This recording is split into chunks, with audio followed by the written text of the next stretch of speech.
겸손과 기도. 찬미예수님. 시작하겠습니다. 성부와 성자와 성령의 이름으로 아멘. 하늘에 계신 우리 아버지, 아버지의 이름이 거룩히 빛나시며 아버지의 나라가 오시며 아버지의 뜻이 하늘에서와 같이 땅에서도 이루어지소서. 오늘 저희에게 일용할 양식 주시고 저희에게 잘못한 죄를 용서하시고 저희를 유혹에 빠지지 않게 하시고 악에서 구하소서.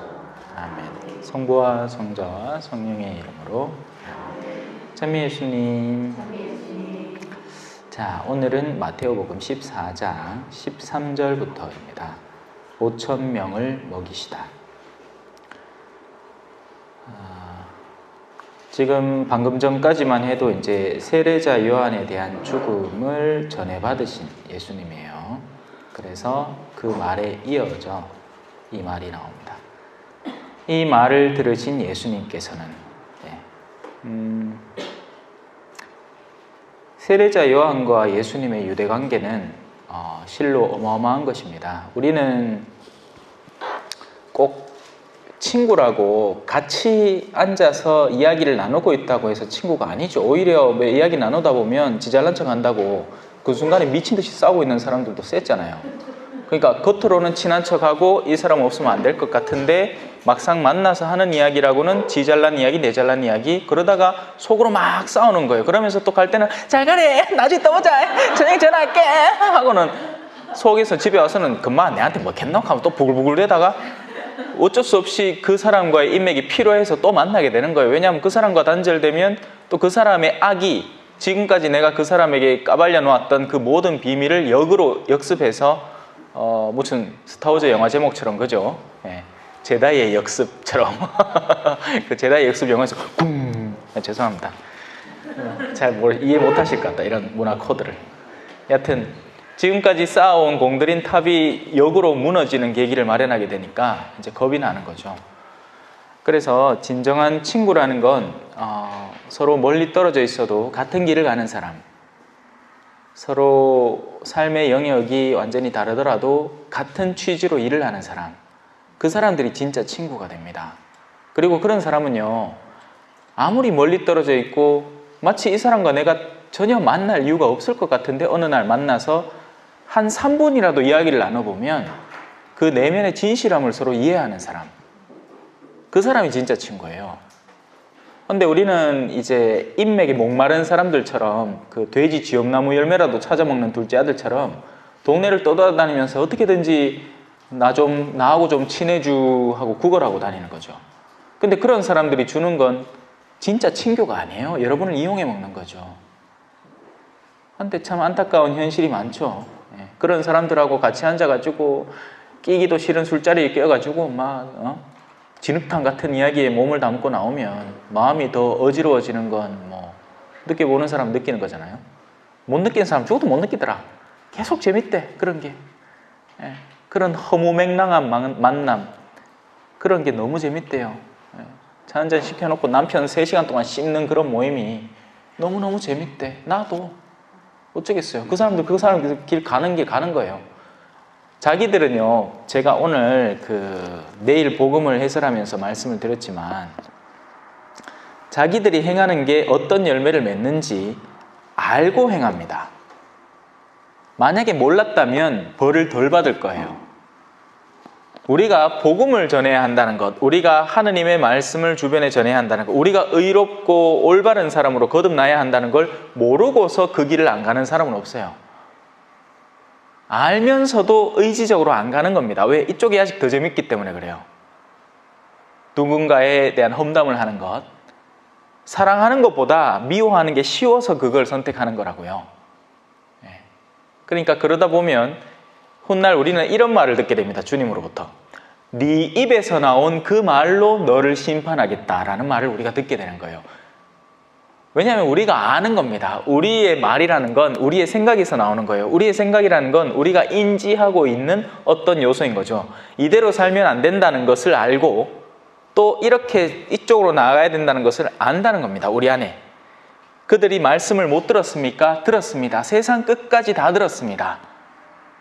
하지만 그들은 자기의 고집스러움에 남아있는 거죠. 안타까운 일이죠. 자, 여하튼 예수님과 이 세례자 요한의 유대관계는 우리가 상상을 할 수 없는, 그걸 뛰어넘는, 왜냐하면 같은 길을 가는 두 사람이잖아요.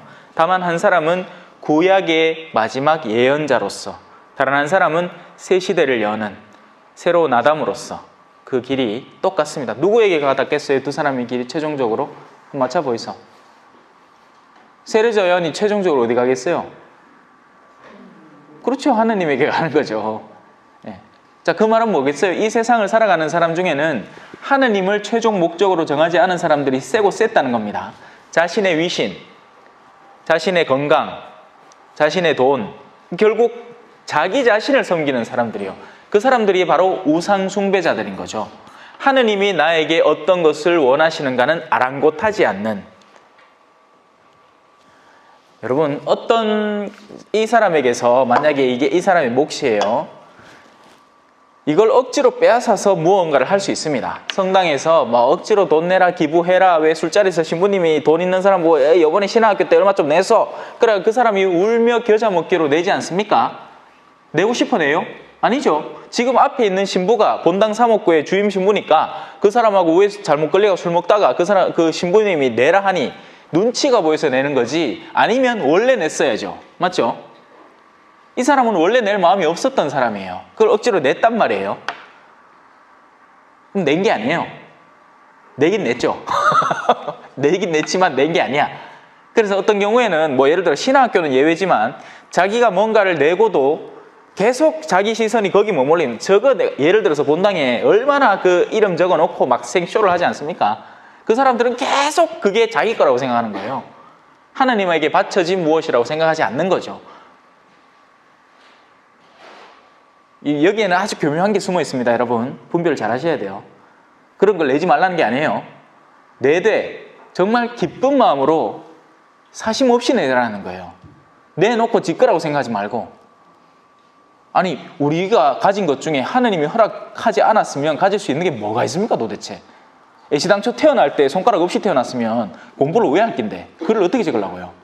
에? 뭐 태어날 때부터 눈이 안 보여. 그러면 지금 하고 있는 일을 할 수 있겠습니까? 10중 8구는 못 할걸요? 자, 다시 돌아옵시다. 왜 이렇게 자꾸 설명을 하냐면 이 예수님과 세례자 요한의 내밀한 영역의 그 일치감을 예수님이 툭 상실해버린 거예요. 물론 잃었지만 잃은 게 아니죠. 예수님은 알지만 그래도 이 지상에 살아가는 한 인간 존재로서 언제라도 자신의 뜻을 같이 하는 한 사람이 곁에 있었다는 것에 대한 상실감에 시달리는 겁니다. 예수님은 인간이에요. 예수님은 신이 아니란 말이에요. 그리스도론이 가르치는 게 바로 이 영역입니다. 우리가 예수님을 완전한 신으로만 생각하면 예수님 고생한 거 뭐 있다고 이렇게 되는 거예요. 심지어는 십자가에 못 박히면서도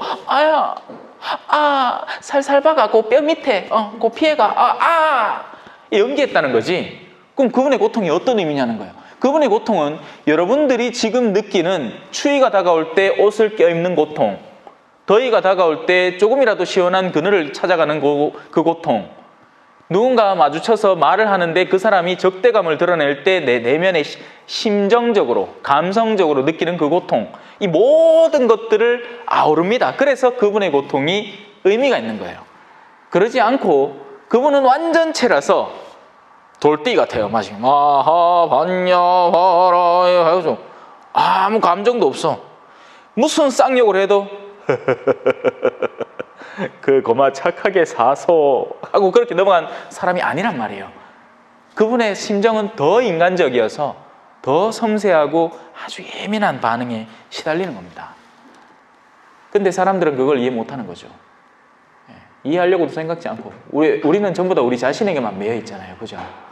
그래 심지어는 남편도 이해 못하잖아. 나만 힘들어. 나만 힘든 거야. 왜? 내 고통은 나한테 직접적이거든요. 근데 이 남자는 밖에 나가고 뭘 당하고 오는지, 직장 상사한테 얼마나 깨지고 오는지, 그 안에서 얼마나 미묘한 줄달기를 하고 있는지, 쫓겨날지 말지를 걱정하면서 가정의 책임을 어떻게 안고 있는지 아무 상관없어. 난 지금 백이 필요하거든. 어이? 왜 갑자기 심각해지십니까? 내가 쫄잖아. 자, 그렇게 해서 예수님이 지금 가장 친한 친구를 상실한 거예요. 그래서 어떻게 하고 싶겠어요? 혼자의 시간이 필요한 겁니다. 이 말을 들으신 예수님께서는 거기에서 배를 타시고 따로 외딴 곳으로 물러가십니다. 그러나 여러 고을에서 그 소문을 듣고 군중이 육로로 그분을 따라 나섭니다. 군중이라는 존재는 그래요. 왜 우리 영화에 보면 툭하면 무슨 주인공이 경찰인데 딱 사건 현장에 딱 들어오면 누가 있습니까? 거기 기자들이 쫙 깔려가지고 차차차차차차 이번 사건은 어떻게 된 겁니까? 말씀해 주십시오. 막 하면서 막 귀찮게 따라 묻잖아요. 그거와 똑같은 느낌이에요. 군중은 한편으로는 더 참된 삶을 찾기도 하지만 비율적으로는 호기심에 따라서 움직이는 케이스가 더 많습니다. 그들을 움직이는 건 참된 신심 그런 게 아니에요. 호기심이에요. 그러면 오늘날 우리가 몸담고 있는 이 성당 안에는 과연 몇 프로가 군중이며 몇 프로가 제자일까요? 이건 뭐 상관이 없을 수도 있고 있을 수도 있는데요. 예를 들어서 제가 지금 유튜브에 팔로워가 9,500명쯤 됩니다. 그 가운데에서 뭐라도 반응을 보이는 사람이 한 150명쯤 돼요. 그리고 그 반응이라는 건 뭐 그러니까 좋아요를 한번 눌러준다든지 하다못해 그 정도예요. 그리고 거기에다가 자기가 글을 쓰려면 생각을 해야 되잖아요. 생각을 하고 자판을 조금 더 두드리는 수고로움에 다가서야 됩니다. 그죠? 그 비율은 10명 정도로 축소됩니다. 그러니까 9,000에서 10명이면 한 1% 정도가 겨우 어떤 종류든 교감을 하고 싶다는 뜻을 드러내는 거죠. 성당도 다르지 않다고 봐요. 지역 주민들에 비해서 우리가 많이 잡아 10%입니다. 그 말은 냉담 작가에 다 포함한 내용이에요. 거기서 싹 다 잘라내면 얼마 남죠? 한 4%, 3% 남아요. 그리고 그 와중에 봉사하는 사람들, 성당에서 그래도 뭐라도 하나 한다 하는 사람들 1% 정도인 겁니다. 그렇게 계산이 나오는 거죠, 대충. 한 세대 안에 살면서 우리가 어떤 것에 정말 적극적으로, 그럼 그 사람들이 여기에 표출을 안 할 뿐 다른 일은 그러면 아무것도 안 하고 있느냐? 집안에 앉아서 그냥 물만 쭉쭉 마시고 밥이나 먹고 이렇게 누워 있느냐? 아니죠. 뭐 적극적으로 해요. 뭐 해야 할까요? 자기가 원하는 건 미친 듯이 합니다. 그게 유산 다툼이면 소송을 어떻게든지 걸어서 그걸 이기려고 증오를 극단으로 달하고 있고, 그런 가운데 신앙 안에서 신앙의 봉사활동에 몸을 담아서 거기에 마음을 쓰는 사람들이 있는 거예요. 그게 은행이에요, 은행. 그 안에 몸담고 있으면 하다못해 넘 달란트라도 내가 번다는 거예요. 그런데 신앙인들 가운데는 정말 뒤에 앉아서 미사만 잠깐 들고 얼른 튀어버리는 사람들, 머지않아서 신앙마저 내동댕이 칠 사람들이 많습니다. 안타깝죠. 여하튼 군중이 따라붙습니다. 하지만 예수님은 그 군중을 귀찮다고 쫓아내버리지 않으세요. 오히려 이렇게 행동하십니다. 제자들은 배를 타고 갔죠. 근데 군중은 육로로 뛰어간 거예요. 이게 호수를 배로 가르지는 거하고 육로로 달려가는 거하고 어떻게 했어요? 완전 이거는 말도 안 되는 거예요. 내가 차로 이제 집에 갑니다 하고 저 죽도성당에 떡 도착을 했는데 거기 한 분이 차도 없는데 거기 떡 서 있는 거야. 어떻게 오셨어요? 아이고, 내 신부님 만나려고 내가 조금이라도 더 일찍 오려고 그래 산을 넘어 딱 한 거야. 가시에 막 긁혀가면서. 자, 그러자 그 갈망, 그 내적 갈망, 우리가 흔히 저 삼성산이나 뭐 성심원이나 이런 데 가면요, 발바닥 신자들이 있어요. 우리 매 금요일마다 죽도성당에 그 성령 기도회 하는데도 신자분들이 많이 오십니다. 어디서 오세요? 황성에서요. 에? 경주에서 여기까지 오신다고요? 네. 이 밤에 마침 12시거든요. 야, 정말 그 열성이라는 건 실로 어마어마하구나. 그 정도 열성에 몸담아 보신 적 있습니까? 연애 때 말고. 연애 때야 왜 한 소남 잡으려고 왜 몰라. 내 자매님 책에서 모르게 남자들은 그래. 예, 사랑에 딱 빠지고 나면 그 사람을 딱 꽂혀가지고 그래요.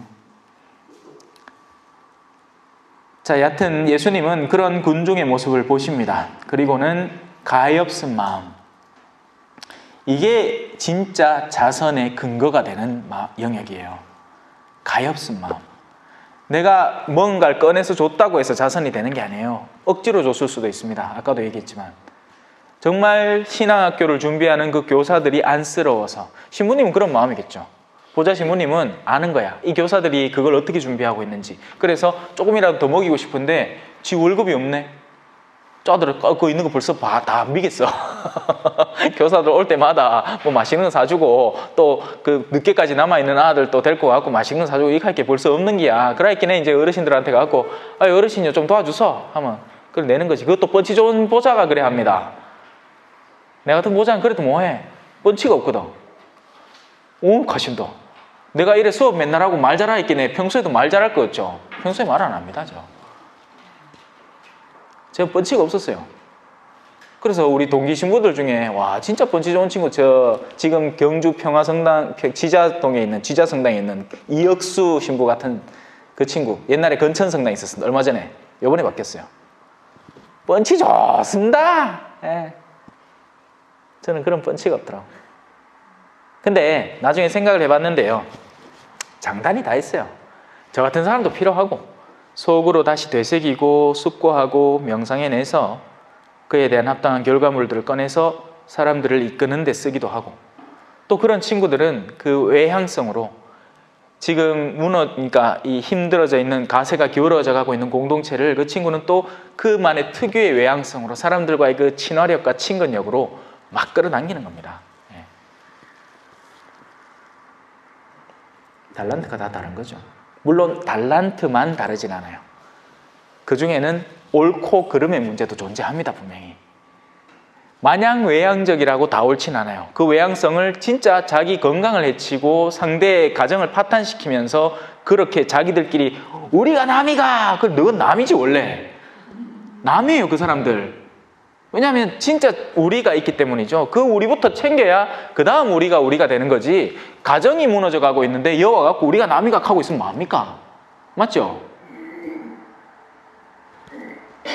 여튼 그런 외향성에도 사람들을 하느님께로 이끄는 그런데 헌신할 수 있고 길에 나가서 정말 누구라도 아무나 잡아와서 신앙적인 방향을 이끌어줄 수 있는 그런 외향성이 있는가 하면 어둠에 물든 외향성도 있죠. 반면 내향성도 마찬가지예요. 내향적이라고 무조건 안 좋기만 한 것도 아니고 좋기만 한 것도 아니에요. 사람들 중에 아이고 나 뭐합니다 하면서 자기 안으로만 자꾸 올가드는 내향성은 깨어져야 돼요.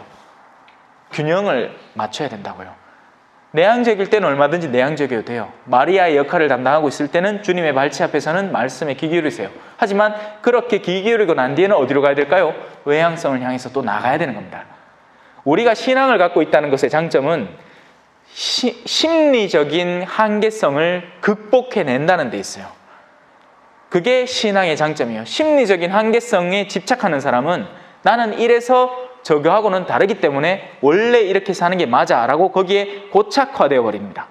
하지만 신앙의 본연의 자세를 이해하는 사람은 영혼이라는 것은 참 많은 것들을 극복시켜주는, 심지어는 육체적 한계도 극복시켜줘요.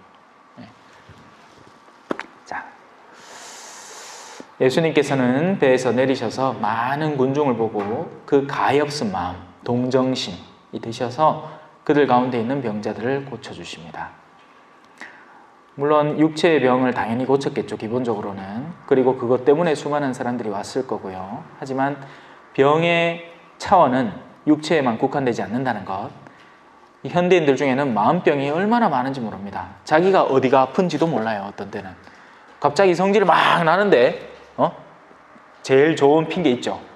갱년기입니다. 웃기고 있네. 갱년기하고 자기의 속이 못된 거하고는 다른 거예요. 갱년기의 육체적인 변화를, 심지어는 우리 어르신들 이야기 들어보면 뭐 전쟁통에 갱년기고 자시고 뭐 어딨노? 피를 철철 흘리면서 알을 끌고 지금 피난을 가야 되는데 뭐 그래요. 또 뭐더라? 대상포진. 아니 그게 실제 병이 맞는데 예? 이게 곡해될 수 있지. 자, 저녁 때가 됩니다. 제자들이 예수님께 다가와 말하죠. 여기는 외딴 곳이고 시간도 이미 지났습니다. 그러니 군중을 돌려보내셔서 마을로 가서 스스로 먹을 거리를 사게 하십시오. 저거 밥벌이 저거 챙겨 먹게 하십시오. 주님, 예수님께서 그들을 보낼 필요가 없다. 너희가 그들에게 먹을 것을 주어라. 물론 이때 당시는 실제 먹을 거 얘기예요. 실제 그 군중들이 예수님을 따라왔고 그래서 제자들의 인상에 그게 충격파로 남아서 기록될 수 있었던 거죠. 하지만 예수님은 이 기록이 되는 것을 통해서 더 넓은 영역을, 왜냐하면 당신은 영원한 지혜니까 과거, 현재, 미래가 동시다발적으로 이루어지고 지금의 이 사건이 제자들에게 어떻게 남을 때 오늘날에 우리가 이 사건을 다시 조명하면서 우리에게 어떤 것을 얻을 수 있는가를 찾아낼 수 있게 되는 겁니다. 그래서 먹을 것은 과연 무엇이며 무엇이 부족한 것인가? 사람들은 오늘날 어떤 먹을 것이 필요한가? 여러분에게 빵이 부족합니까? 저 뒤에 가 간식 드세요. 쎘네. 오늘도 남을 기다.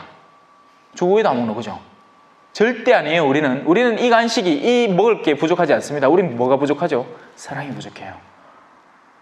우리는 돌봄이 부족해요. 우리는 관심이 부족하다고요. 그래서 다 아픈 거야, 다. 왜? 내 가까운 사람한테 그걸 찾으니 주나 어데? 에? 지도 부족해 죽겠는데.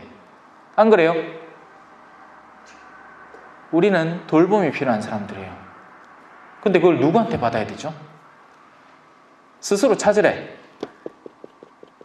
저거가 저거 밥벌이 하래. 아니 뭐 내한테 왜 나는 신문대 와? 내 결혼을 했나 와 나한테 갑니까? 가고 남편한테 가이소 함께 안아달라고. 나한테 자꾸 앵기다 안아. 이게 아니야. 이렇게 하면 안 돼. 그렇다고 해서 그 자매를 안으라는 얘기가 아니에요. 그럼 큰일 나. 두 배로 큰일 나. 요즘 같은 세상에 무슨 교수님이 학생들한테 꼭 같은 학생들 해가지고 여학생들이 난리 났다며. 예? 말 한마디가 완전 큰일 나는 세상이 됐습니다. 그래서 요즘은요 더 냉혹해졌어요. 그러니까 이게 말이라는 게 정말 그 성적 수치심을 느끼게 의도하기도 하겠지만 애정으로 하는 사람도 있는데 그 사람마저 같이 말려 들어가는 거예요. 그러니까 사람들이 선의를 가지고서도 어떤 표현을 하는 걸 주저하게 됩니다. 이 세상이 이상해졌어요. 정말 이상해졌어요. 자, 너희가 그들에게 먹을 것을 주어라. 근데 그건 예수님의 명령이죠. 명령을 주는 사람은요 그 명령에 대한 책임을 집니다. 그래서 제자들은 책임이 없어요. 그 명령을 이행하면 돼요.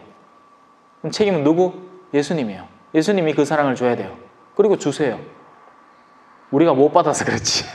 저도 못 먹어서 그렇지. 그죠? 예수님이 사랑 안 준 적이 언제 있습니까?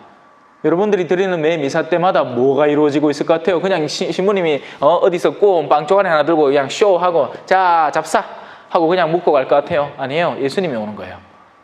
오늘날에도 당신 몸을 찢어가면서 예수님께서는 빵을 반으로 나누어 제자들에게 나누어 주시며 말씀하셨다. 받아라. 이는 내 몸이다. 근데 우리가 그걸 진짜 몸으로 받아 모시냐고. 왜? 모시면 사람이 달라지거든요.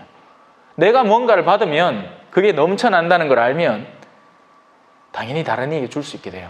열매를 맺는단 말이에요. 열매를.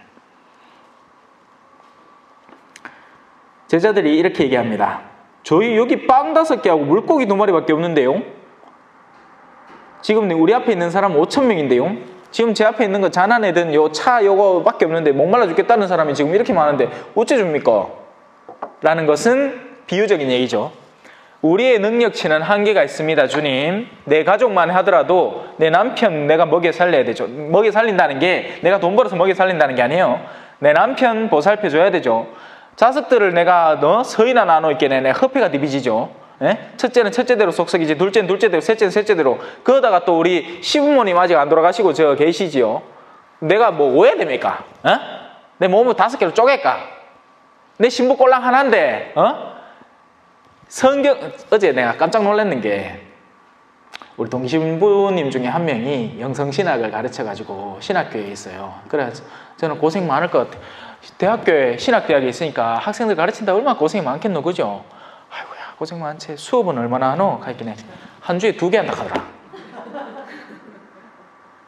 한 개 캐봐야 한 50분, 55분 일 될 거잖아요. 그럼 2개 캐봐야 2시간인 거예요, 막시멈. 나는 이 하나 하는데 1시간 반인데 이 수업을 일주일에 5개씩 하는데, 와, 내가 빡시게 하고 있긴 하구나. 또 그래, 그 친구는 이제 네, 그래도 또 영성 면담도 하고 한다고. 나도 하는데. 그죠?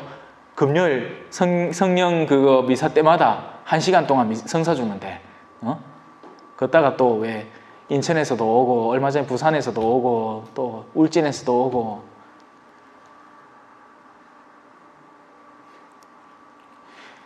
부족하지 않습니다.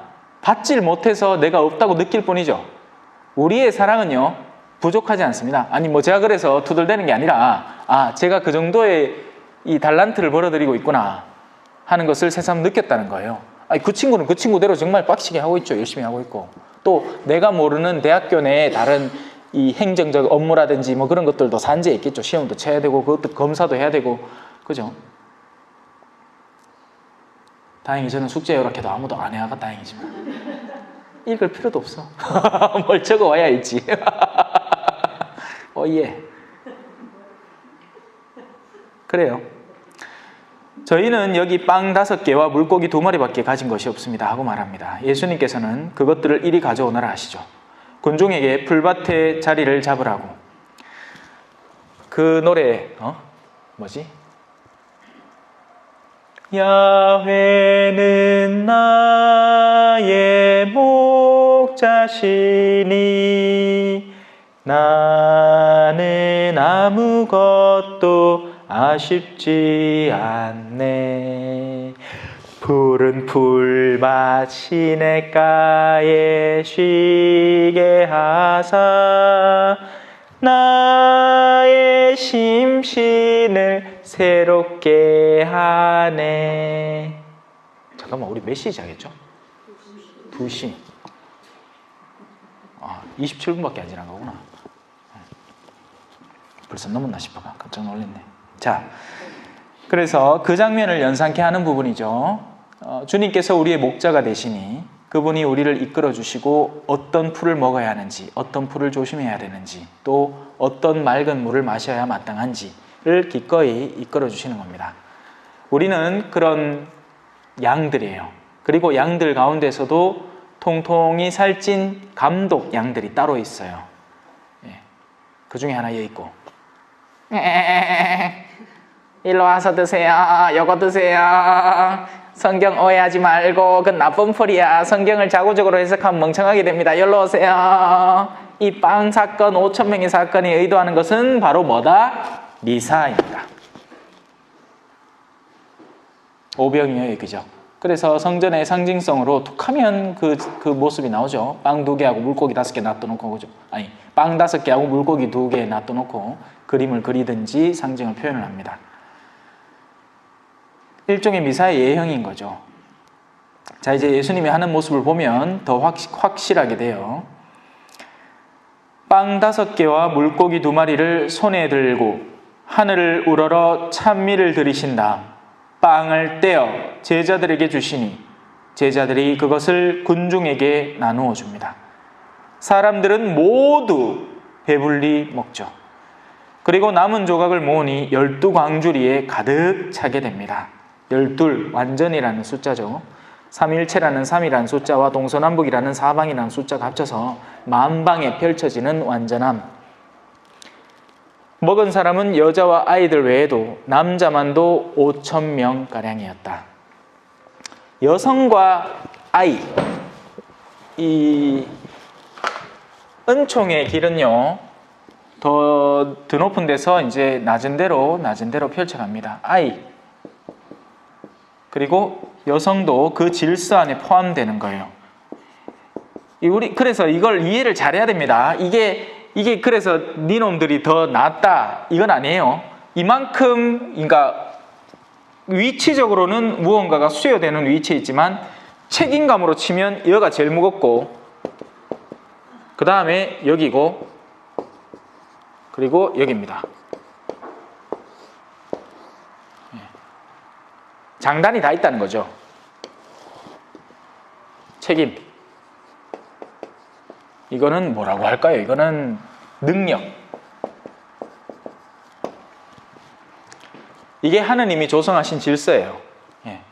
사제, 수도자, 사제, 수도자, 평신도. 반대로도 마찬가지죠. 평신도, 수도자, 사제. 사실 수도자, 평신도는 이제 같은 영역이지만 그래도 평신도 가운데에서도 특별히 호언을 발해서 하느님께 자신을 봉헌하고 살고 그에 상하는 걸 누리는 거죠. 권리에 있어서는 당연히 여기가 짱입니다. 누릴 게 많아요. 그런데 책임이 뒤따르죠. 자기가 누리는 권리만큼 헌신 봉사하지 않으면 큰일 납니다.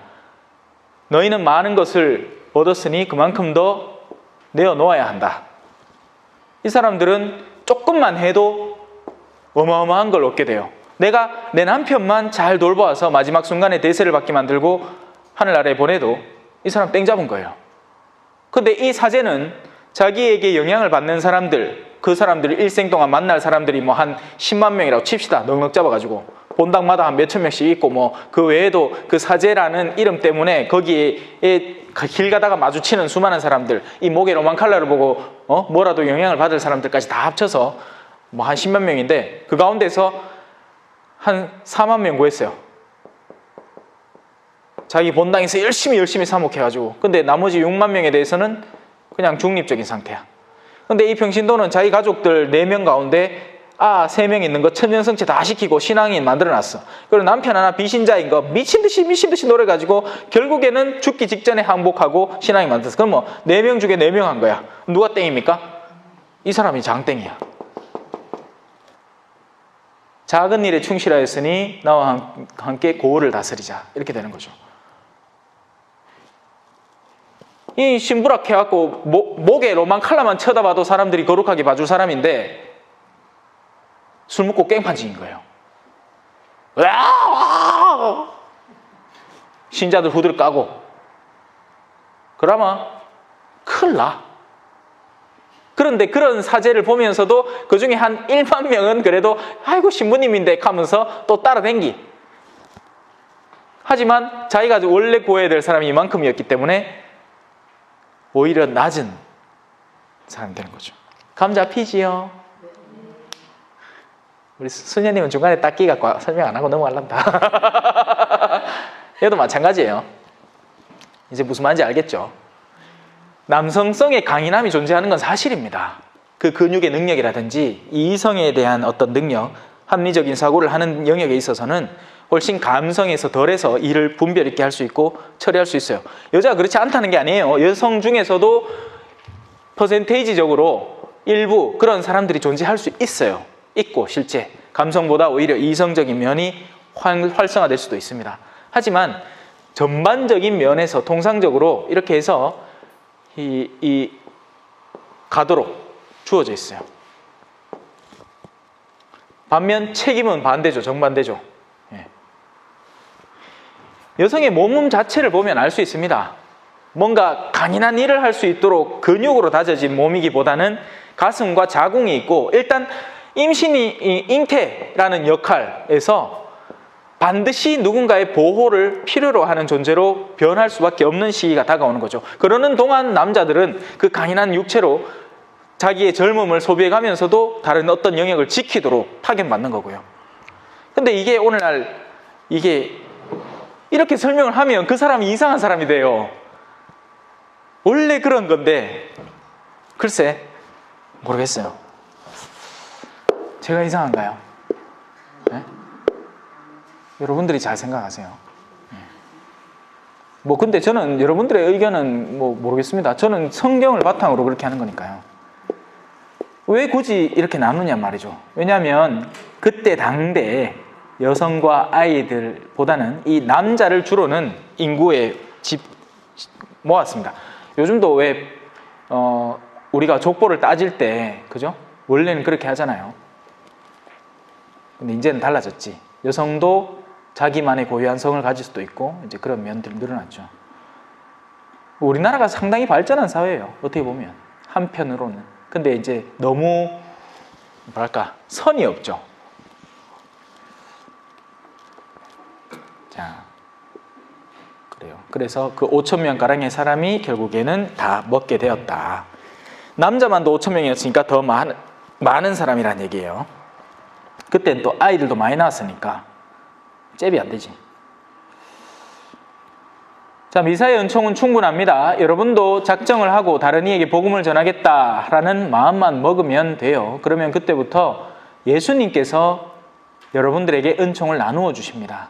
이건 거기에 헌신해 본 사람은 누구나 아는 거예요. 우리는 능력이 없어요. 근데 그분이 하시겠다면 쓰시겠다는 겁니다. 우리는 그냥 당나귀예요, 당나귀. 그냥 주인 집에 매어가지고 여물이나 먹고 있는 당나귀인데 주님이 쓰시겠답니다 하고 갑자기 어디 끌려가. 그러고 나서 정신 차려보면 사람들이 자기한테 환호를 던지고 있는 거예요. 호산나 하면서. 왜? 자기 등에 임금이 실려 있으니까. 자, 이제 무리를 걸어볼까요? 예수님께서는 곧 제자들을 재촉하셔서 배를 타고 건너편으로 먼저 가게 하십니다. 뭔가 또 하려는 의도 자체가 분명히 있으셨겠죠. 예수님의 그 지혜는 영혼을 아우르기 때문에 당신이 하는 모든 일은 의미가 없지 않습니다. 자, 그동안에 또 당신께서는 군중을 돌려보내십니다. 앞서 군중이 몇 명이었다고 그랬죠? 남자만 5,000명이에요. 그걸 돌려보내는 일은 사실 쉬운 일이 아니죠. 어려운 일이에요. 신학교에서 우리 예전에는 서품식을 할 때마다 의자를 누가 깔았게요? 신학생들이 다 깔았습니다. 그러면 다 같이 나와서 일을 하지만 언젠가는 나도 이 작업의 수혜자가 되겠지 하는 그런 마음도 또 은근히 있어요. 근데 그러다가 나중에는 어떻게 됐냐? 신학생이 줄잖아요. 신학생들만으로 못하는 거야. 그럼 뭐 하겠어요? 부르는 거예요. 이거 뭐야? 그 의자 깔아주는데 부르는 거예요, 사람을. 그러니까 귀찮고 성가신 일을 하는 거죠. 심지어는 그 신학교 안에서도 귀찮고 성가신 일은 밑에 간다는 거예요, 밑에. 위에 모범이 가는 게 아니고. 신학교 신부님들이 나와서 막 모범을 보이면서 독려를 해가지고 신학생들하고 같이 뭘 하고 이게 아니고, 신부님들은 당연히 귀한 자리에 앉으시고, 부제님들도 하급 성직자니까 귀한 자리 가 계시고, 고참 형들은 또 그 중에서도 왜 병장, 상병, 일병, 이병이 일하는 게 다 다르잖아요. 실제 일은 누가 다 합니까? 이등병이 다 해요. 아니, 일병이 다 해요, 일병이. 일병이 이등병도 가르쳐야 되고 상병 지시도 받아야 되고, 병장은 자빠져 있고 내무반에. 물론 병장 중에서도 착한 병장은 따로 있어요. 착한 병장은 아이고 이건 아니면 누가 하노 하고 독려해서 정말 리더인 병장이 있고, 그게 아니고 뭐 대부분 거의 다 그냥 사회에서 억지로 끌려왔는 아들이기 때문에 상병쯤 넘어가고 병장쯤 되면 완전히 그냥 나부러집니다. 상병은 일은 잘해. 근데 일은 안 해. 시키지. 그러면 누가 다 하느냐? 일병이 다 하는 거예요, 일병이. 구두도 닦고 뭐 또 깔고 위에 상도 닦고 뭐 이등병도 가르치고. 귀찮은 일은 어떻게 된다?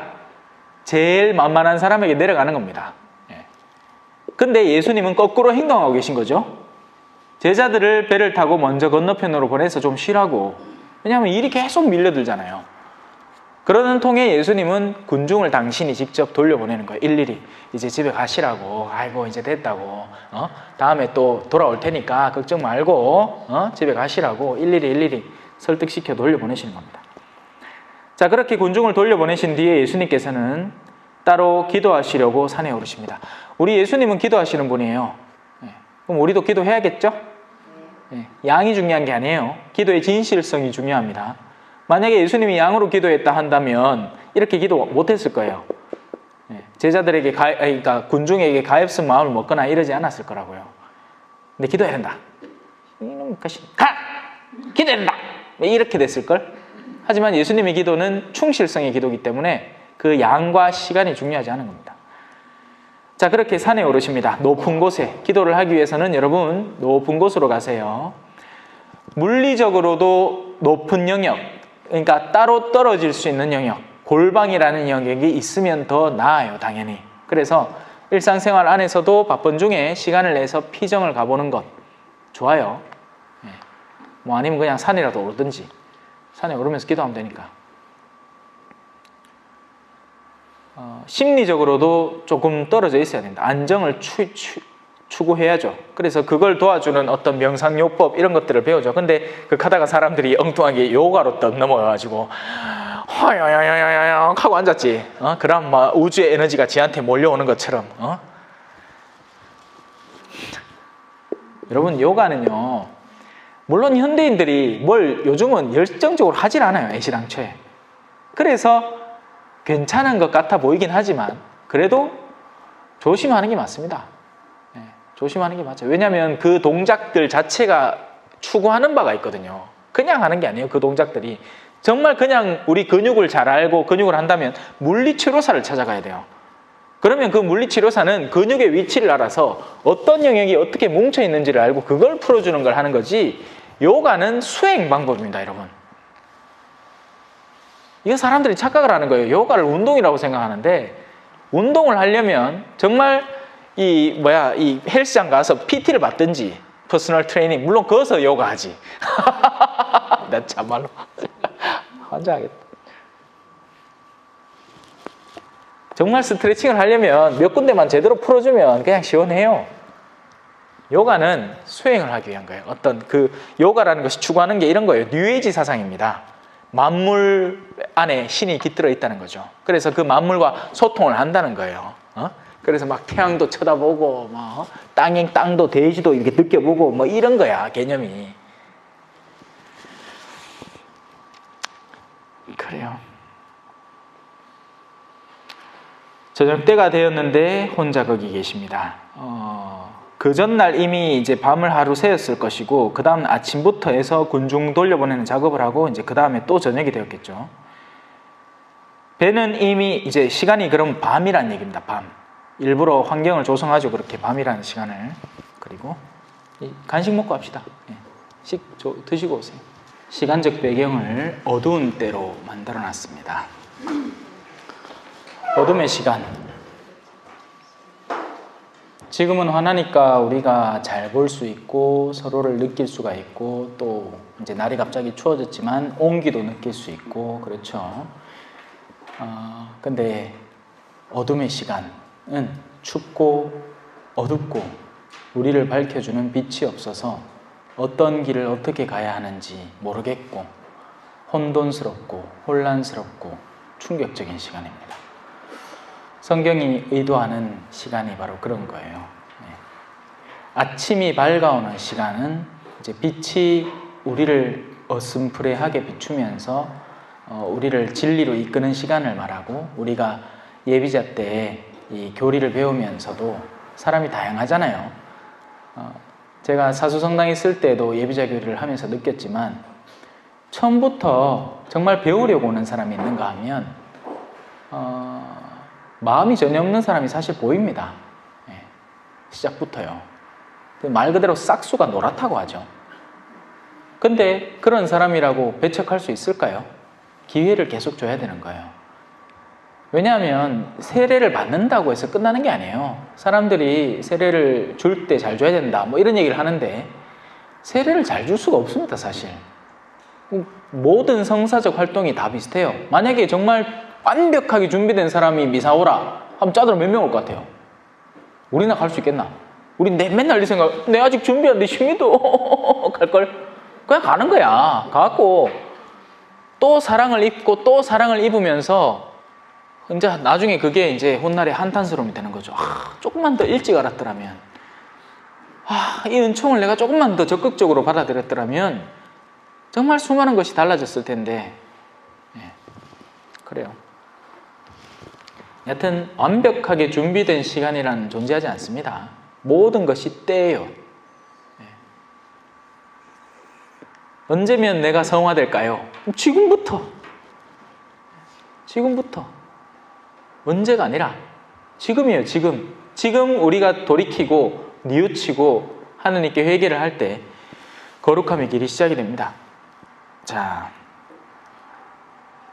여튼 그 어두운 시간에 배는 이미 못해서 여러 스타디온 떨어져 있죠. 마치 창조의 순간이 다시 반복되는 것 같아요. 빛과 어둠, 그리고 마른 땅과 혼돈의 자리, 묵과 바다, 마른 곳과 젖은 곳. 바다 역시도 같은 영역이죠. 우리가 포항에 딱 사니까 더 느낌이 살아있을 거예요. 그죠? 우리는 마른 땅에 살아갑니다. 그렇기 때문에 그 땅의 소중함을 알죠. 그리고 바다에 몸을 맡겨야 하는 사람이 있죠. 그들에게는 배라는 영역이 주어져 있지만 사실은 전적으로 바다의 그 기후 상태에 달린 거죠. 바다가 한번 썩나기 시작하면 뭐 배고 자시고 뭐가 있겠습니까? 그죠? 그런 영역들이 구분되고 있는 중입니다. 예수님은 높은 산에 땅 위에 바다와 반대되는 곳에 기도하고 계시고, 제자들은 그 어두운 시간에 바다 위에서 못해서 이미 여러 스타디온 떨어져 있는, 거리가 멀수록 더 혼돈이 가중되는 영역이죠. 마침 또 맞바람이 붑니다. 그리고 파도가 다가오죠. 바람의 결과물인 파도, 맞바람과 파도. 우리에게 다가오는 여러 가지 시련들, 우리를 반대하는 요소들, 그리고 우리를 혼란스럽게 만들고 뒤흔들어대는 삶의 여러 정황들이 다가옵니다. 그리고 또 재밌는 게 있어요. 그래서 그 예수님께서는 굳이 또 여기 새벽이라고 표현이 된다. 제가 얘기했죠. 어슴풀의 빛이 밝아오는 시간. 예수님이 다가오시는 시간은 새벽입니다. 예수님은 새벽에 우리에게 다가와요. 그럼 말을 바꾸면 예수님이 다가오는 시간이 새벽이에요. 빛이 밝아오는 시간이에요. 그래서 호수 위를 걸으시어 그들 쪽으로 가십니다. 혼돈을 정복한 분이에요. 그분에게는 아무리 혼란스러운 영역도 혼란이 아닌 거죠. 그분은 뜻이 있어서 모든 일을 그렇게 합니다. 우리에게는 그 뜻이 보이지 않아서 혼돈스러워 여겨 보이는 그런 장면까지도 예수님에게는 땅과 같은 거예요. 그 예수님 짱이야.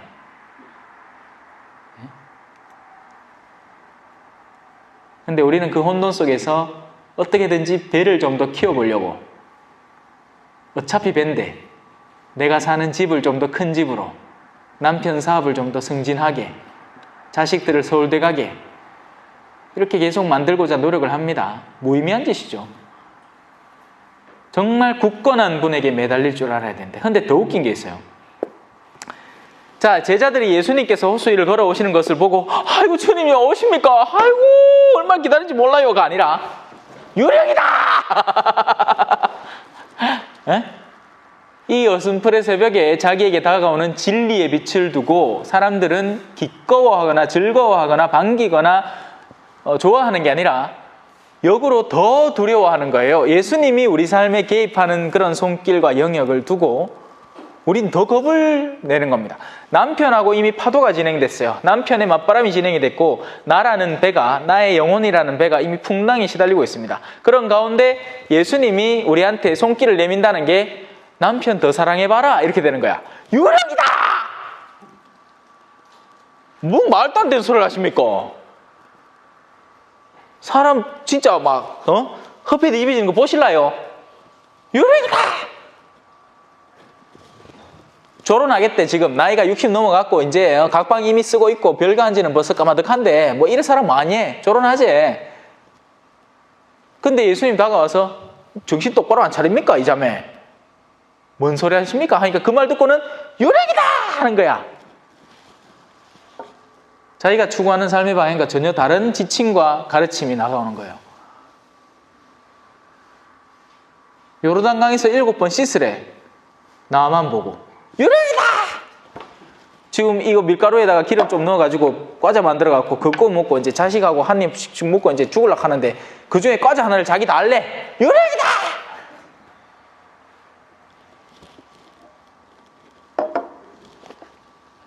우리가 예수님을 통상적으로 만날 때 느끼는 체험은 기쁨이나 설렘이나 반김이기보다는 껄끄러움, 두려움, 화들짝 놀램과 같은 때가 더 많습니다. 물론 그렇다고 해서 뭐든지 놀래킨다고 다 예수님은 아니에요. 실제 유령일 수도 있지. 실제 어두운 영일 수도 있고. 그런데 곰곰이 생각해 봤을 때 내가 정해놓은 어떤 삶의 방향성에서 뒤틀려 오는 것, 예를 들어서 나는 이미 삶의 방향을 정했어요. 이렇게 해서 20년 성실하게 돈 모아가지고 집 사고, 그리고 나서는 그거 이제 또 뭐 투자해가지고 개인 자영업으로 들어가고 하는데 갑자기 남편이 간암이 들컥 유령이다! 그런 때 없어요? 남아있나? 잘 살고 있는데 쓸개를 떼야 되는데 유령이다! 쓸개를 뗐으니 제가 지금 여러분을 보고 있잖아요. 그죠?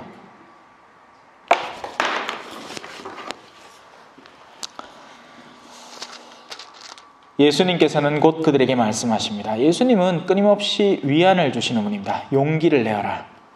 나다. 두려워하지 마라.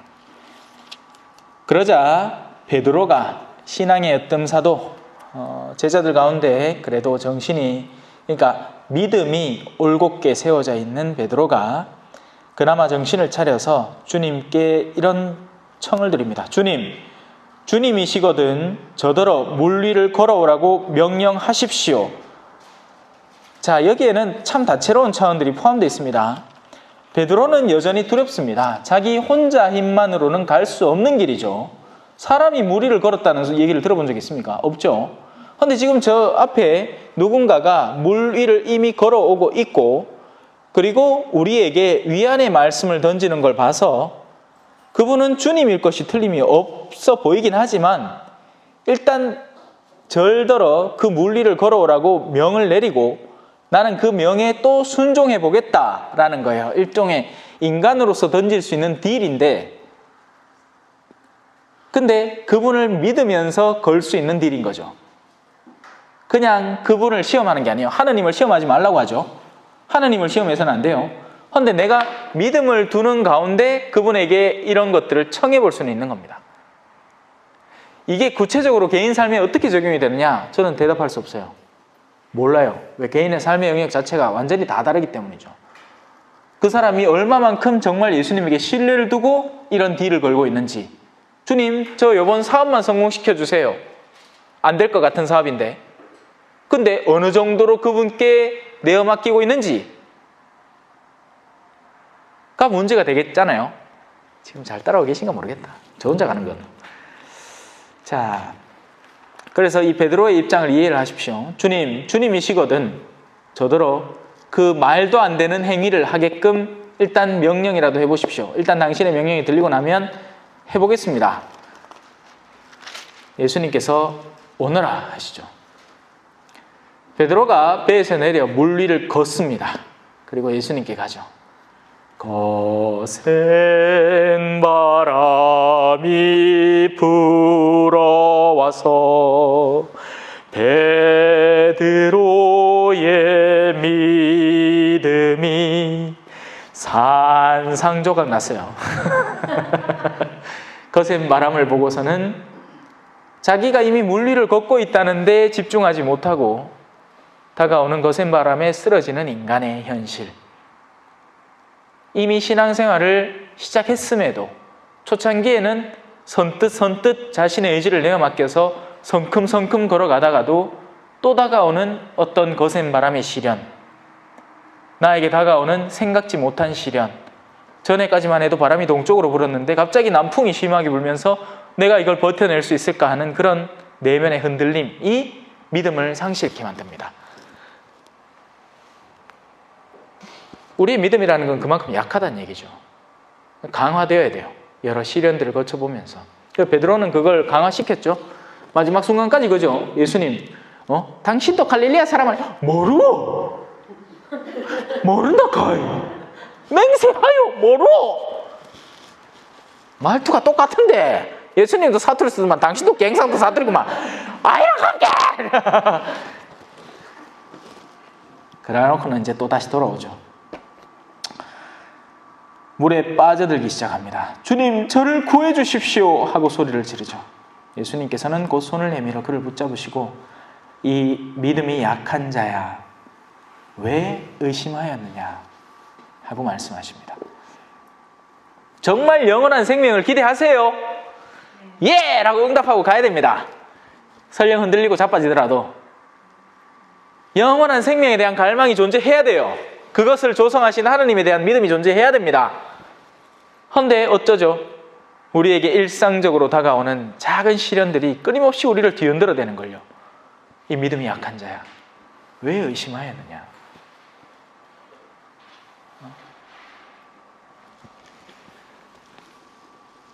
돈, 명예, 권력, 미모, 다이어트, 건강, 성적인 욕구들, 이런 것들을 정말 내가 벗어날 수 있을까?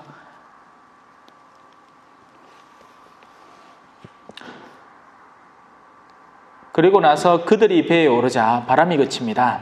교회의 어떤 수장과 그리고 예수 그리스도께서 함께 손을 맞잡고 배에 오르니까 그동안에 불어오던 바람이 그쳐버립니다. 하느님의 영역 안에는 바람이 없습니다, 여러분. 하느님은 두려움을 심어주는 분이 아니에요. 오히려 평화를 주시는 분이죠. 그래서 우리는 그분을 믿고 그분의 나라에 가닿아야 돼요. 왜? 이 바람에 시달리기 싫잖아요. 안 그래요? 아예 바람이 없는 곳으로 가자고. 일시적인 안녕이 아니라 내가 성벽을 굳게 지어가지고 바깥에서 이리떼들이 쳐들어오는 걸 일시적으로 막을 수 있을지 몰라도, 영화 월드워 Z 보셨죠? 그죠? 못 봤습니까? 브래드 피트 나오는 건데, 좀비 나온 영화인데 좀비들이 막 우와, 옛날 좀비는 우욱 하더만 이제 좀비가 속도가 늘어가지고 막 달려들어. 그래갖고 이제 브래드 피트가 어느 성 안에 딱 들어가서, 야, 이 성은 정말 철옹성이구나, 그 누구도 범죄 못하겠구나 했는데 그 사람들이 안에서 막 떠들기 시작한 거예요. 그러니까 이 좀비들이 그 소리를 듣고 그 가까운 성벽 쪽으로 몰리기 시작한 겁니다. 우욱 하더만 한 놈 떡 넘어가고 물기 시작하니까 그 안이 아수라장이 되죠. 그런 일시적인 대응책을 세우지 말자고요. 이 지상에서 언젠간 무너져 버릴 거잖아요. 돈이 암만 많으면 많어, 뭐 했긴데요? 평생 살래? 그 돈 지고? 네? 명예가 암만 뛰어나면 뭐해? 정치인이 되면 그 정치가 자기를 보호해 줍니까? 아니잖아요. 더 속 시끄럽잖아요. 네? 그러니 일찍부터 방향을 제대로 잡자고요. 엉뚱한데 자꾸 낭비하지 말고. 헌데 성당 안에서조차 감투함 써보겠다고, 어느 단체 속에서 자기가 두각을 좀 더 드러내 보겠다고 생쇼를 한다. 아이고, 내 참 그런 거 뻔히 보이는데, 이 젊은 내가 봐도 보이는데 자기들은 그게 안 보이나 봐. 안 안타까워요? 그런 거 보면? 나만 안타깝나? 성당 사람들이 극하고 있긴 해요. 얼마나 3배로 더 안타깝잖아. 세상 사람들이 극한다는 거 이해나 해. 그 사람들이 그밖에 없으니까. 그런데 성당 안에서 왜 극한지 몰라. 서로 앞에서는 생글생글거리다가 뒤에서는 막 욕하고, 아유, 사람이 왜 그리 못됐어요, 그죠? 그래, 밀과 가라지는 같이 자라는 거예요. 그러다가 이제 맷돌 돌리다가 한 놈 가는 거지. 안녕.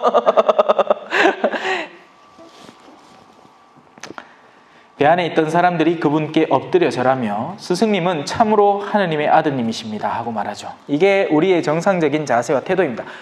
가톨릭 교회는요, 자기의 그런 내적인 신앙감을 외적으로 드러내는 것을 주저하지 않습니다. 그래서 만들어진 행위들이 있죠. 전례 안에서의 수많은 행위들, 서고, 앉고, 무릎 꿇고 하는 그 모든 행위들이 잘 디자인된 거예요.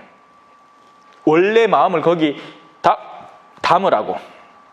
그런데 안타깝게도 사람들이 이 행위만 나와서 원래 마음이 전혀 없이 종만 땡 치면 우다당 당당당당당 해가지고 다 무릎 꿇고 뭘 운쩌운쩌 하는데 마음은 이미 콩밭에 가 있어요. 그래서 원래는 그 취지 자체는 이런 성경적인 영역에서 그분께 엎드려 절하는 영역에서 우리가 공경하는 자세로 성체가 들어올려질 때 정말 지극히 공경하는 태도를 보이는 것입니다.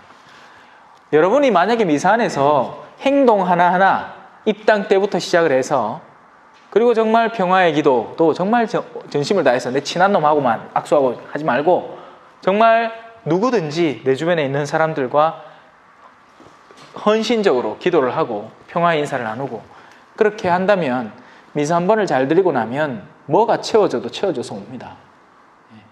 근데 그게 아니니까 흔히들 이렇게 얘기하죠. 미사 재미없다.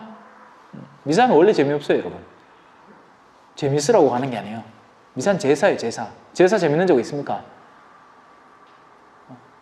사촌 형들하고 놀러 갈 때나 그렇지. 제사 자체는 재미없잖아. 자, 겟네사렛에서 병자들을 고칩니다.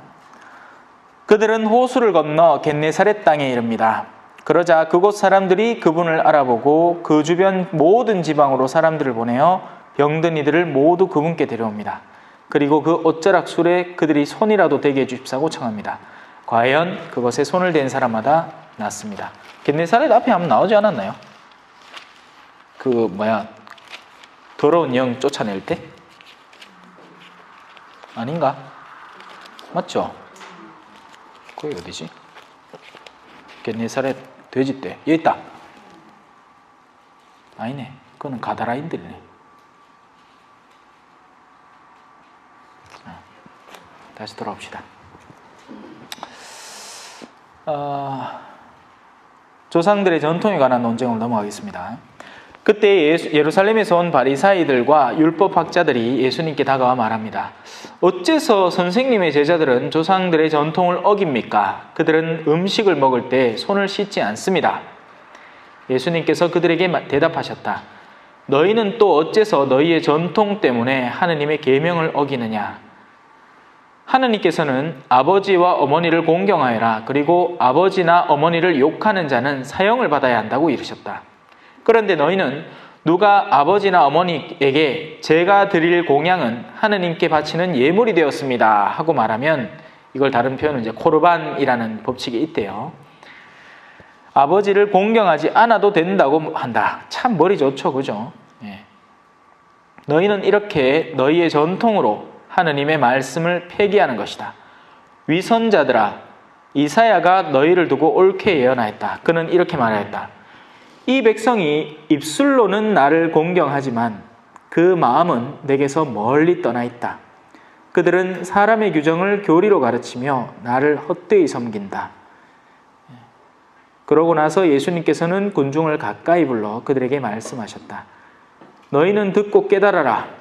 입으로 들어가는 것이 사람을 더럽히지 않는다. 오히려 입에서 나오는 것이 사람을 더럽힌다. 사람 속에서 나오는 증오, 불신, 시기, 탐욕, 이기심, 이런 것들이 이제 내면에서 조성되어서 생각으로 형성되고 결국 입과 행동으로 튀어나오게 되죠. 전통이라는 건요, 우리 가톨릭 교회에서는 이 전통이 굉장히 중요하죠, 사실. 그걸 다른 표현으로 뭐라고 합니까? 성전이라고 하죠. 거룩한 전승. 그리고 성경 역시도 그런 사람들이 이제 공의회를 통해서 규정한 책들, 성경이라는 게 지금 우리가 갖고 있는 책들만이 원래부터 그것만 딱 정해져 있었던 게 아니고 훨씬 더 많은 저술들과 저서들이 존재를 했는데 그 가운데에서 이 회의를 통해서 뽑아낸 거죠. 자, 제일 처음에는 하느님이 당연히 계실 겁니다. 그리고 그 하느님과 백성이 먼저 관계를 맺었죠. 이스라엘 백성들이 그 탈출을 통해서 맺고, 그리고 첫 번째 계약이 이루어집니다. 그걸 구약이라고 하죠. 그 계약의 내용들은 창출레미 신년, 창출기, 출애굽, 탈출기, 레위기, 민수기, 신명기 안에 쪼록 담겨 있죠. 모세 오경 속에. 그 계약의 내용들이 줄줄 담겨 있습니다. 그리고 그 대표적인 케이스가 십계명인 거죠. 모세가 시나이 산에서 받아온 계명들, 그리고 거기에서 축출된 613개라든가 하여튼 600여 가지의 세부 계명들이 있습니다. 이걸 율법이라고 하죠.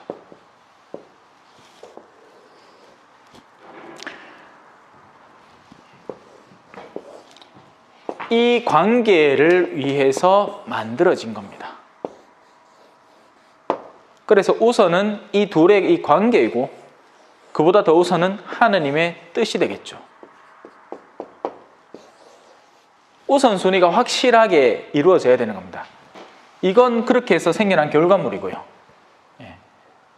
가톨릭 교회는 신약의 시대를 살고 있죠. 신약. 예수 그리스도께서 구원자임을 우리는 확실히 알고 있습니다. 그리고 그분의 말씀과 행동을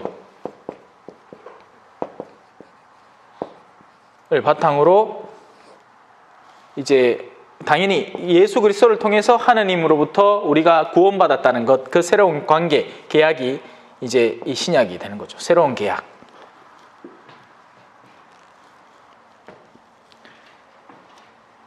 그리고 그 말씀과 행동이, 그리고 사도들의 삶,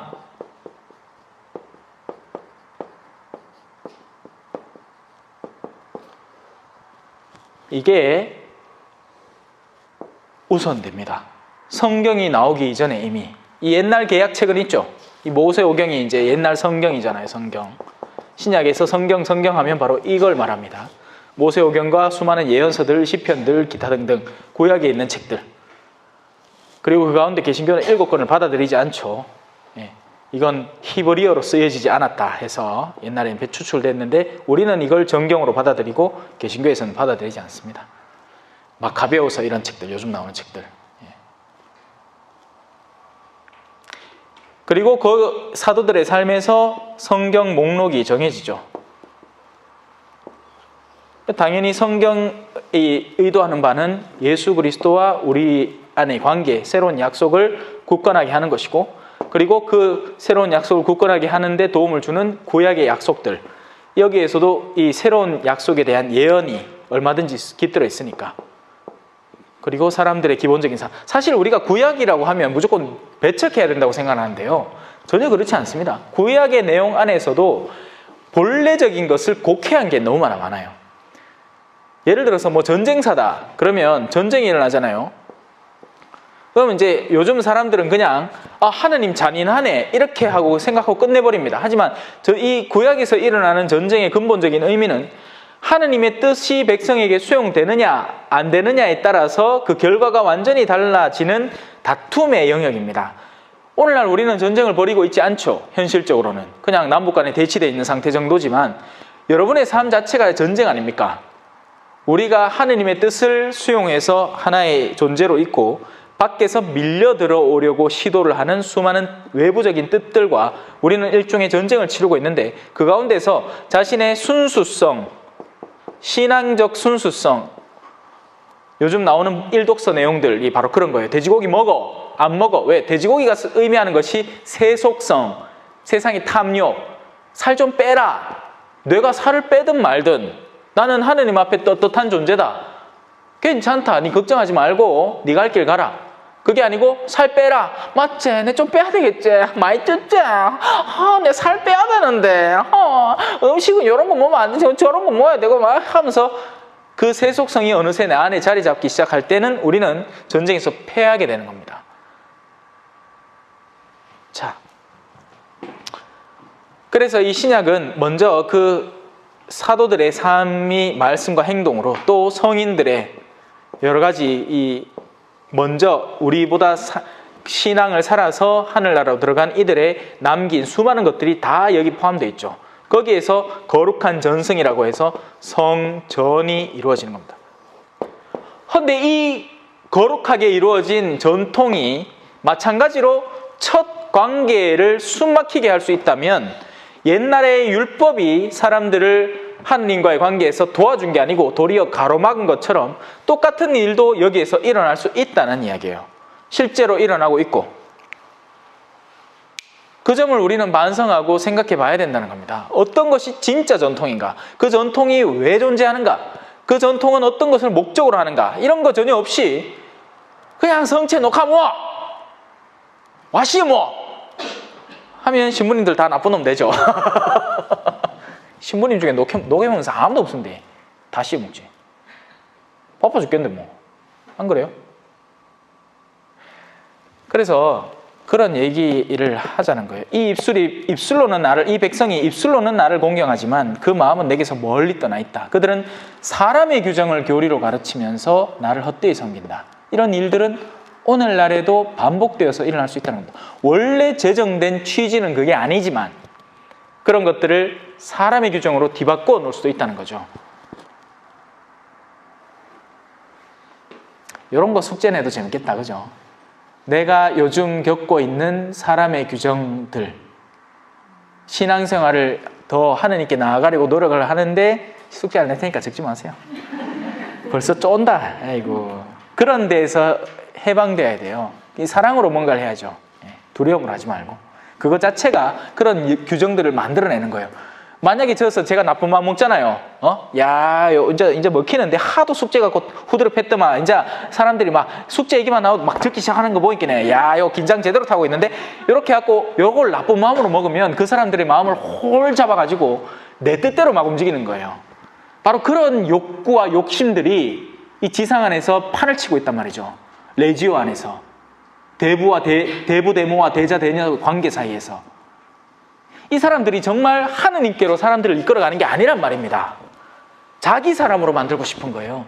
자기한테 복종하는 사람, 자기 단체에 복종하는 사람으로 만들고 싶은 거지 정말 하느님께 순명하는 사람으로 만들고자 하는 게 아니란 말이에요. 그런 데서 우리가 깨어나야 비로소 신앙의 그 기쁨을 느낄 수가 있다고요. 그런데 구애받지 않는 사람, 모든 틀을 깨라는 게 아니에요. 사랑으로 그 틀을 성실하게 이행해야 한다는 거죠. 무릎을 한번 꿇더라도 정말 내가 이 무릎을 왜 꿇는지, 내 앞에 어떤 분이 계셔서 그렇게 알고 꿇는 거하고 그냥 동종 땡치면 무슨 개가 조건반사 무조건반사처럼 종 칠 때마다 밥 줘 넣었다니만 다음에 종만 쳐도 침이 줄줄 나오는 그런 상태로 구속되어 있으면 안 된다는 겁니다. 이해되셨죠?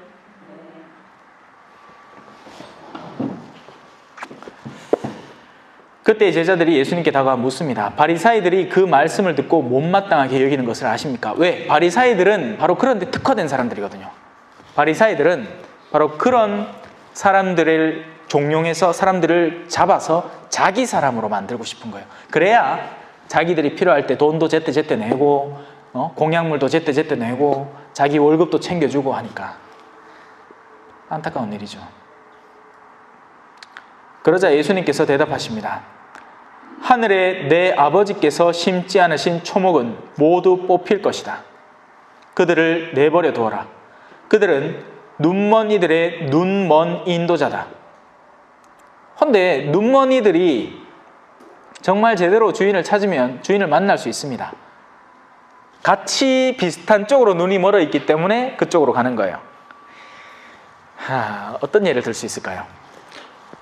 주임 신부님이 의도하는 게, 예를 들어서 주임 신부님도 다양한 주임 신부님이 있을 수 있잖아요. 정말 신앙인들을 하느님께로 이끌어가려는 주임 신부님이 있습니다.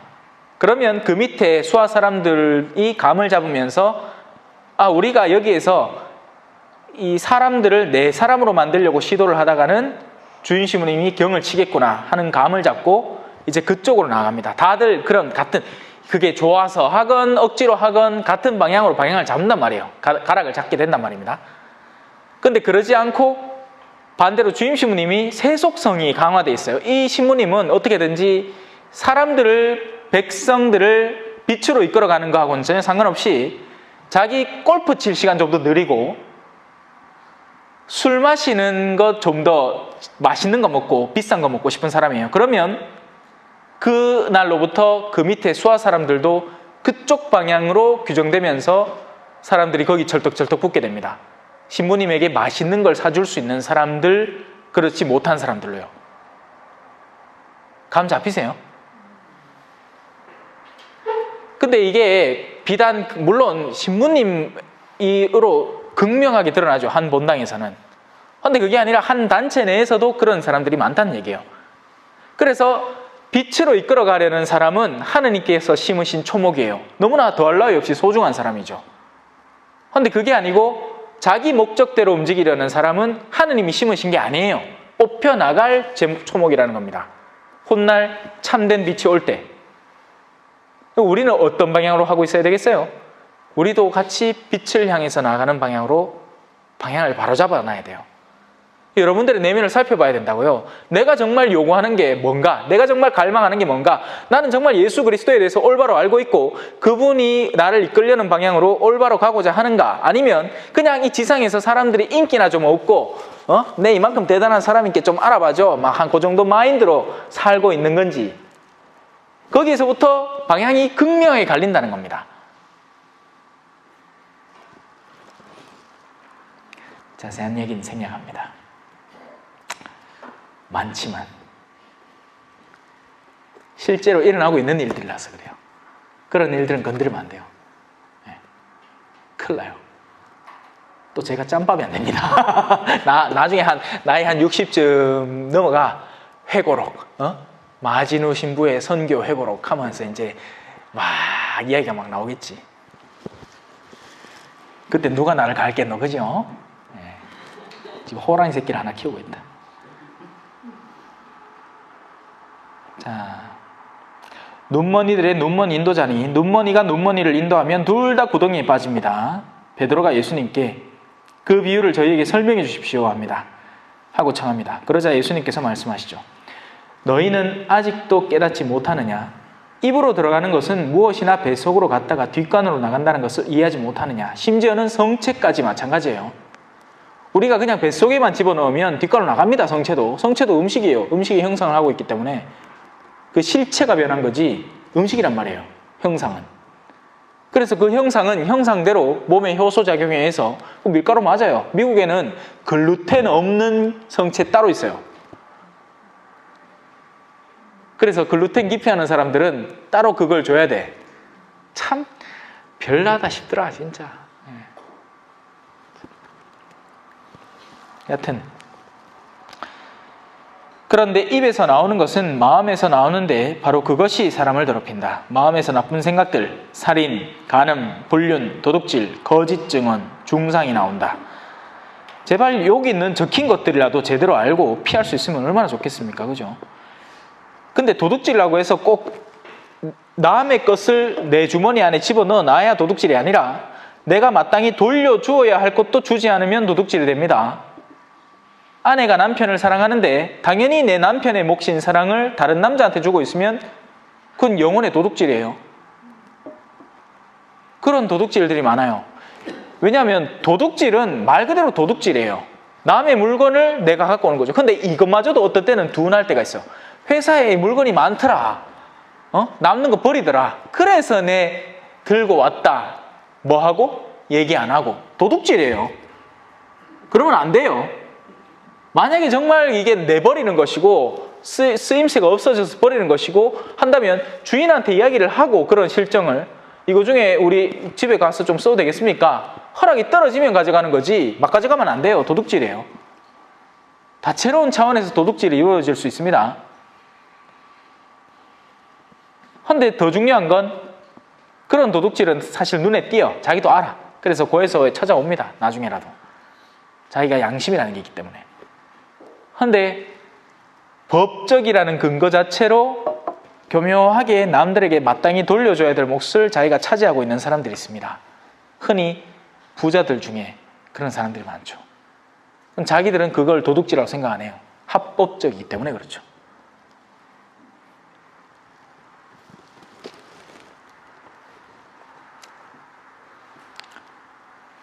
자, 이런 것들이 사람을 더럽힙니다. 그러나 손을 씻지 않고 먹는 것은 사람을 더럽히지 않습니다. 가나안 여자의 믿음으로 들어가 봅시다. 예수님께서 그곳을 떠나 티로와 시돈 지방으로 물러가십니다. 그런데 그 고장에서 어떤 가나안 부인이 나와서 이방 여인이란 얘기죠. 가나안 지역의 여인. 다윗의 자손이신 주님 저에게 자비를 베풀어 주십시오. 제 딸이 호되게 마귀가 들렸습니다. 하고 소리를 지릅니다. 예수님께서는 한마디도 대답하지 않으시죠. 이상하죠. 군중에게 자기가 그렇게 세례자 요한이 죽고 피곤하고 피로에 쩔어 있는데도 육로를 거쳐오신 군중을 보고 자비를 베푸시던 분이 이 가나안 부인이 옆에서 정말 사정사정을 하는데도 한마디도 대답하지 않는다는 게 이상합니다. 첫 번째 시련입니다. 우리가 하느님께 청할 때 대답이 오나요? 안 오죠. 그 역시도 일종의 하나의 시험대입니다. 인마가 꾸준하나 안 하나를 쳐다보는 거죠. 제자들이 이제 다가와서 얘기를 합니다. 주변에 있던 제자들, 보다 사람들과 밀접한 관계를 맺을 수 있는 영역, 바로 교회 기도인 거죠. 하느님은 처음부터 대답이 없고 교회는 비로소 응답은 합니다. 그 가늘망이 애절하기 때문이죠. 그렇게 해서 이제 교회가 예수님께 다가와서 청을 합니다. 근데 청을 하는 게 웃긴 게 뭐냐면 저 여자의 말을 들어주십시오가 아니고 저 여자를 돌려보내십시오라고 합니다. 그죠? 이게 또 교회의 오류기도 한 거예요. 교회가 늘 완벽하지만도 않아요. 교회는 일단 시끄러운 걸 없애고 싶은 거예요. 사람들의 부르짖음이 있는데 그 부르짖음에 대해서 하느님께 합당한 청으로 우리를 개선시키기보다는 일단 그걸 막고 싶은 거지. 제자들이 다가와서 말하는 이유가 우리 뒤에서 소리 지르고 있으니 그렇다는 거예요. 그래서 신경 쓰이고 쪽팔린다는 거지. 그러니까 빨리 좀 처리를 해도. 그러자 예수님께서 나는 오직 이스라엘 집안의 길 잃은 양들에게 파견되었을 뿐이다 하고 당신의 사명을 밝힙니다. 예수님은 지금 이 상태로는 만방의 파견이 당연히 되셨죠. 당신의 사명을 제자들이 이어서 수행을 하니까. 하지만 지금 당신의 사명 자체는 이스라엘 백성들 그리고 그 가운데에서도 길 잃은 자들에게만 파견이 됩니다. 그래서 그 예외적인 경우를 다 신경 쓸 수는 없어요. 예수님은 지상에 있는 동안 한계성이 분명한 사람이었어요. 예수님은 지상에 있는 동안 천상의 아들이 아니란 말이에요. 지상의 사람입니다. 사람의 아들이죠. 그래서 우리도 마찬가지예요. 과욕을 부리면 안 돼요. 내가 할 수 있는 선에서부터 일을 시작해야 됩니다. 내가 무슨 친척까지 내 이웃 사람까지 다 구하려고 들다가는 나 자신이 제대로 추스리지도 못한 채 시간만 자꾸 낭비하게 돼요. 자, 예수님은 분명히 당신의 사명의 여지를 밝히죠. 근데 그 여자가 포기 안 합니다. 주님, 저를 도와주십시오 하고 예수님 앞에 엎드려 절하며 이야기를 하죠. 가나안 부인이라는 의미 자체가 일본과 대한민국을 떠올려 보면 됩니다. 지금 민족 간에 서로 감정이 격화되어 있는 그런 상황에서 우리가 일본의 어떤 구루, 스승한테 가서 뭔가를 청해야 되는 입장. 자존심 상해 하겠습니까? 쪽발이 놈. 갈까입니까 우리가? 아이고 남북전쟁 끝나고 불과 얼마 안 돼갖고 서로 빨치산 토벌하고 이칸다 하는 중에 우리가 북한 사람한테 가서 뭔가를 청해야 되는 입장. 이런 것들을 떠올려 보세요.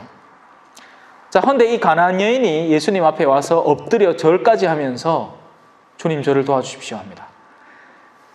예수님은 또 거기서 그냥 들어주는 것도 아니고 자녀들의 빵을 집어 강아지들에게 던져주는 것은 좋지 않다고 말합니다. 한마디로 얘기하면 나 개들한테 밥 안 준다 얘기입니다. 꺼져라 얌캐야. 나 개밥 안 준다. 니 개다. 너 새끼 개새끼들이고. 심한 말이죠. 근데 그 여자가 이겨버립니다. 주님, 그렇습니다. 그러나 그 강아지들도 개새끼들도 주인의 상에서 떨어지는 부스러기 정도는 먹습니다. 하고 말합니다. 그때 예수님께서 그 여자에게 여인아, 내 믿음이 참으로 크구나. 내가 바라는 대로 될 것이다. 하고 그 시간에 그 여자의 딸이 나와버립니다. 우리에게는 어떤 시험대가 다가오고 있는 중일까요? 우리는 심지어 이스라엘의 백성도 아닌데 우리가 세례받고 천주교 신자라고 해서 하느님이 우리를 아이고 천주교 신자야 하고 추스려 줄 것 같아요? 아니요. 그 안에 든 믿음을 시험당하고 있는 겁니다. 얼마나 충실할지, 얼마나 굳건할지. 그리고 우리가 마지막 때까지 충실하다면 믿음의 응답을 얻을 겁니다.